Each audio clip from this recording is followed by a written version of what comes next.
What is going on? I'm Zedmont. We are going to be talking today about the Rainmakers. Now, you can stop them. I know they absolutely pummel bases, and I'll show you that in a little bit. But for right now, first of all, I'm going to show you how to stop them. Now, this is my base. Check the cards above. I go over how I built this, why I built this.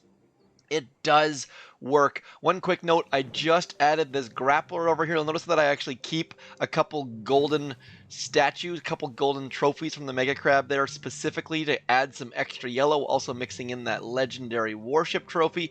It's difficult to see that grappler. That will get me some extra intel. And now, one other quick note, that extra boom cannon over on that left-hand side will push people either consciously or subconsciously over to this right-hand side, which should get them in the range of that grappler.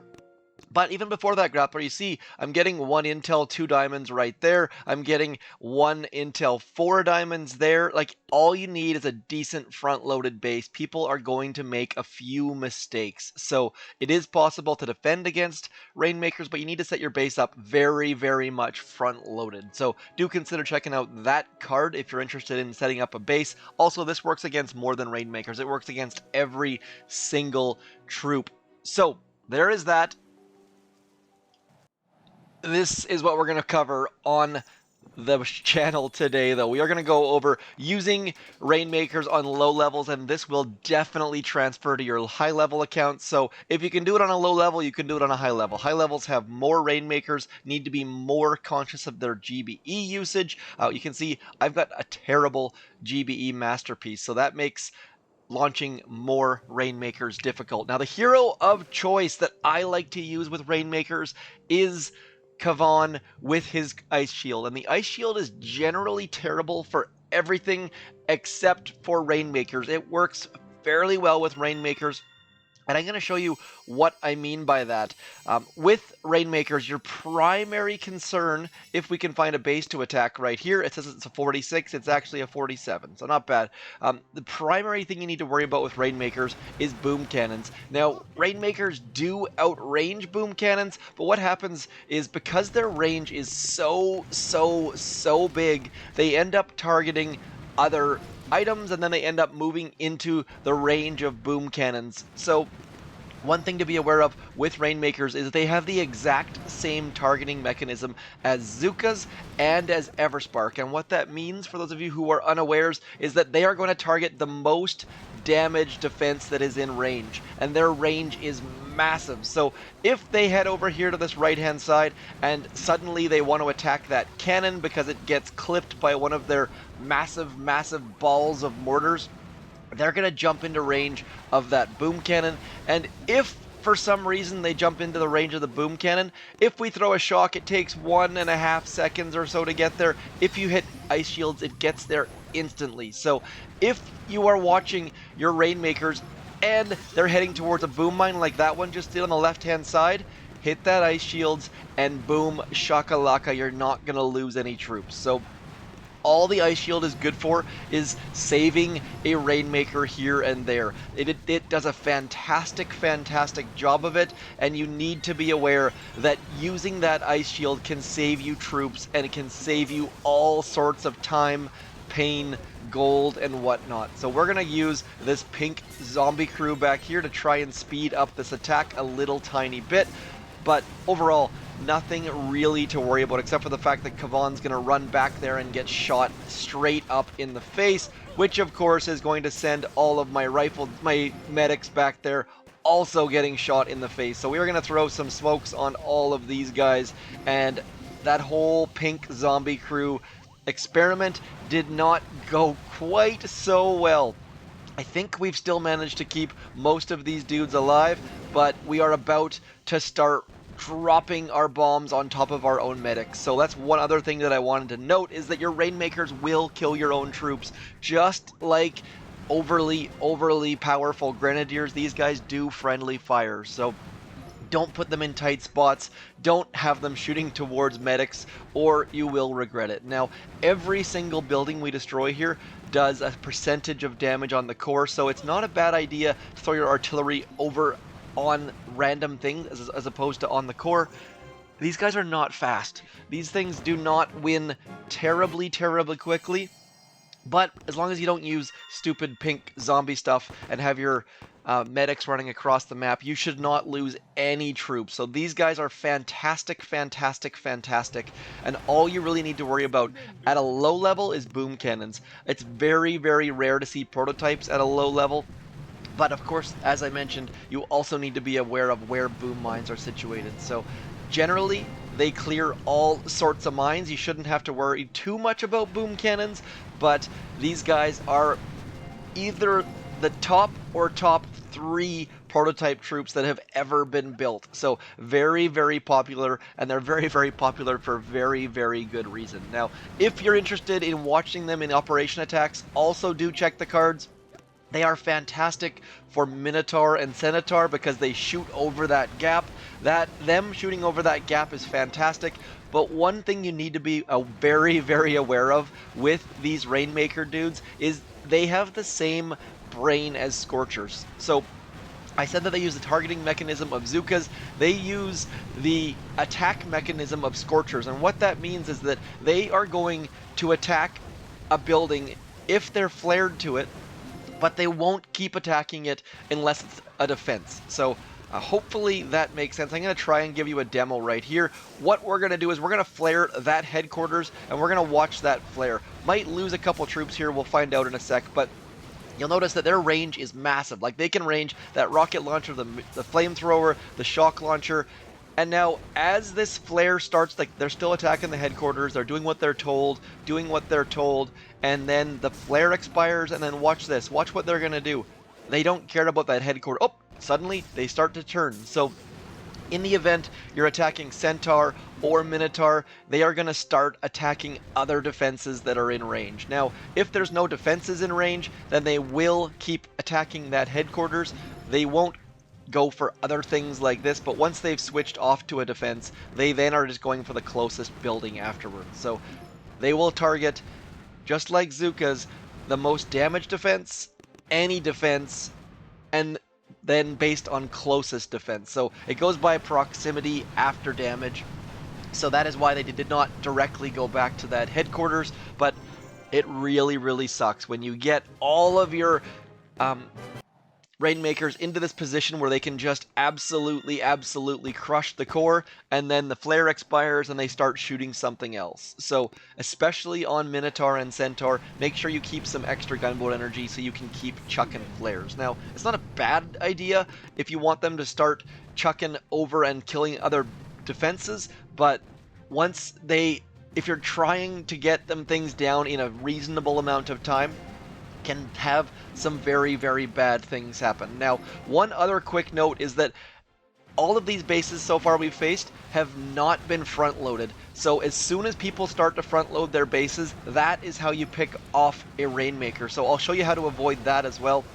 Because it's actually very, very much like warships in that as soon as you drop them out of the landing crafts, they step forward a little bit and they're in the range of sniper towers, not just boom cannons, so need to be a little bit aware of that. But you can see here, we are taking down the evilest of the chickens. Bok, bok, bok. I didn't realize chickens could get more evil, to be honest, but you see how they're starting to move towards that flamethrower? They would have put themselves in harm's way just because they love to bunch up. Like, they are terrible in that way.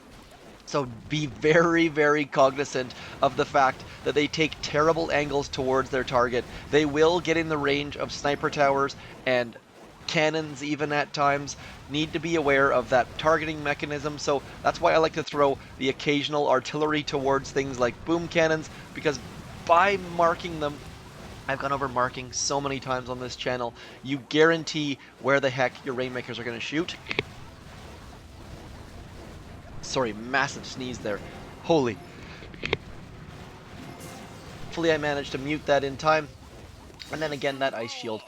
You saw why I don't recommend using second wind, because your medics will rush forward with those rifles. You don't need anything happening here. Now, Everspark, not bad with Rainmakers, but she's going to get shot in the face because her range is less than Rainmakers, so that is why I highly, highly recommend using Kavon. Bullet is going to draw medics forward. Bullet is going to stand in harm's way, whereas Kavan's just going to be nice and peaceful and quiet and stay in the back. Now, if you're wondering why I used a few boats of medics, because these medics aren't really doing a heck of a lot, trying to save gunboat energy. The more Rainmakers you have, the more GBE poor you're going to be, so that is why I like to have a couple boats of medics. You're not in any rush. You're guaranteed to take every single base down. Now, if you're at a high victory point level, or you come up against with someone with 3 shield generators or something along those lines, what you can do is you can keep a boat of bombardiers or even a boat of zookas behind and drop them once you have this. So I would throw a flare to about here. That would bring our extra boat of bombardiers up late, or our zookas up late. They would come over into this right hand side, into that flare, and attack that core. So lots and lots of ways to bring some troops in late, trying to get some extra damage.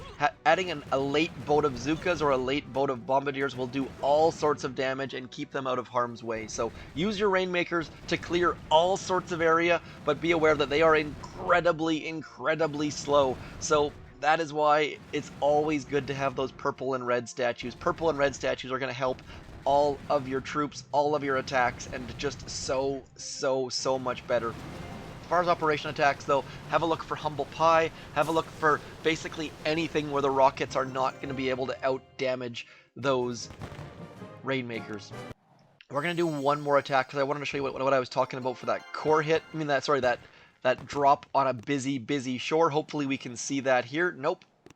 We're going to keep finding a new opponent, hoping that we can get some form of busy shore. See, all of these bases are just ripe for Rainmakers. That is why my other base has that busy shore. Make people spend gunboat energy. Make people, because people drop their Rainmakers, then go, oh crap, I've got no gunboat energy left. There we go, right there. So I'm going to do a demo where I'm intentionally going to lose a Rainmaker. If I drop a Rainmaker, even over here, gosh, that should be okay. If we drop them way out wide, we're good. But in the event, this right-hand side looks a little bit tighter. Not a good demo so far. We will get there, though. If we drop, let's see if we drop on this far right-hand side. Goes forward, still in a good spot. Jeez, people, make a good base. Come on. Sniper towers up the front make all the difference in the world. Let's see if we can find something a little bit better. Man, everyone's bases are just prime for Rainmakers, prime for tanks. None of these bases have anything up the front. Yeah, even that, actually, that mortar might be able to rank. Oh, you're online. Awesome. Thanks for that. So unlucky. This is not going well. I should probably pause here, but instead we're just going to keep cruising on through these so we can keep critiquing these bases.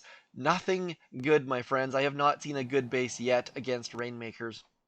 By having all of your powerful stuff towards the back, like this, people are going to have so much gunboat energy by the time they get back there that it's just going to be an absolute massacre for Rainmakers. This is just showing that Rainmakers are the best troop to use right now by far, because none of these bases will stop even a single Rainmaker. So you will not lose any troops. You'll go up in gold. Look at this. We'll have like infinite gunboat energy by the time we get back there. So just ridiculous. Poor base designs. Always consider updating your base when the prototype troop comes. That is why you have the ability to save a couple different bases. One for Hammerman, one for proto troops, and then one for your day-to-day, perhaps. Man, can't get anyone with a shore. So anyways, we're going to pretend that they have a shore. This is almost done. Then we'll have to just pretend, because every single base we've looked at so far has been pathetic against Rainmakers. And that's partially due to the fact that this account's victory. You know what? Here's what we're going to do. When there's problems with low levels, switch to a high level. Multiple accounts, always for the win. Come on. Nope, you're bad. Aussie. Nope, bad. Come on, even high level people.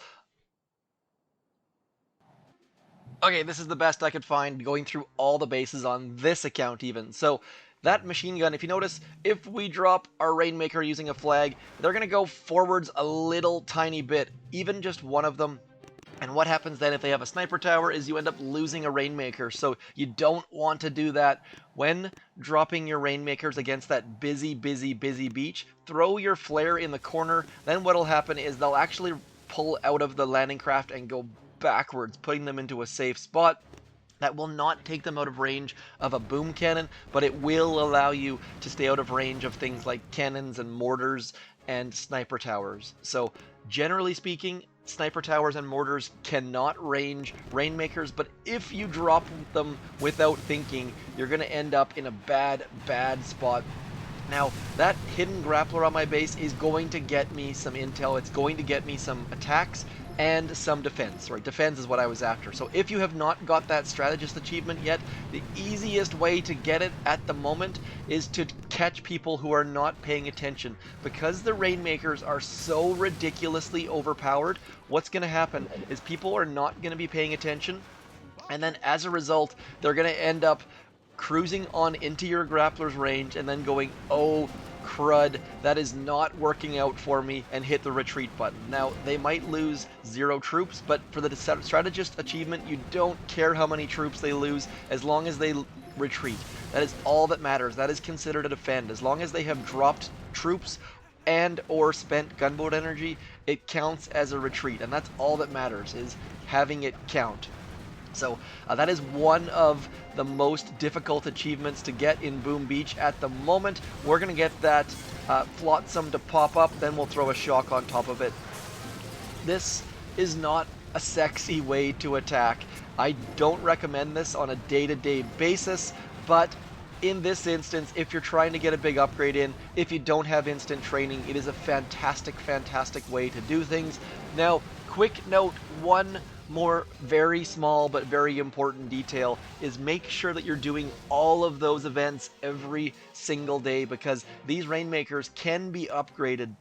So make sure you get as many stages of Dr. T as you possibly can, because those tokens don't seem like a lot, but they do add up, and that's going to give you access to these puppies at the end of the week and have them upgraded. Even if you're a max level, you can upgrade them. So anyways, that is all for me. Full on Rainmaker goodness, from defending to attacking to tiny little strategies and targeting and all that good stuff. So hopefully you learned something. If you did, hit me up in the comments. Also consider throwing code ZMOT into that box, whether it be in Boom Beach or Brawl Stars or Clash of Clan or Heyday or Clash Royale or Boom Beach Frontlines or any other game that I've forgotten. Anyways, that is all for me. Thanks for coming in. I'm ZMOT. Peace!